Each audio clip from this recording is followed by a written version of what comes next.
আচ্ছা বলেন তো ভাই, বাঘ দেখতে ভালো বাঘিনী দেখতে ভালো? বাঘ, রয়্যাল বেঙ্গল টাইগার, ভাবই আলাদা। সিংহর ক্ষেত্রে দেখেন ওটাই তাই।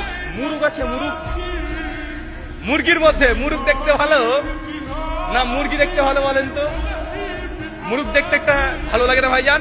কত স্মার্ট, কত সুন্দর, লেজ কত সুন্দর, একটা ভাব নিয়ে হেঁটে বেড়ায়। সবচাইতে যে পাখির মধ্যে সুন্দর পাখি তার নাম হচ্ছে ময়ূর। তো ভাই ময়ূর যে পেখম তুলে নাচে, ওটা ছেলে নামে? ওটা ছেলে। আর ময়ূরিনী যেটা আছে ওকে দেখতেই মানুষ চায় না, ওকে দেখলেই গা ঘিন ঘিন করে। আরে গোটা সৃষ্টি জগতে আল্লাহ সুবহানাহু ওয়া তাআলা যত প্রাণী সৃষ্টি করেছে সবগুলো পুরুষ সুন্দর, কিন্তু মানুষের বাচ্চা মানুষ তুমি বুঝবে না, ওর মেয়ের পিছনে ছুটে বেড়ায়। ও মেয়ের পেছনে ছুটে বেড়াচ্ছে, ওটা ডুপ্লিকেট। বুড়ি হবে, ও বুড়ি হয়ে যাবে, আর ছেলেরা কুড়ির পরে স্মার্ট আরো হয়ে যাবে।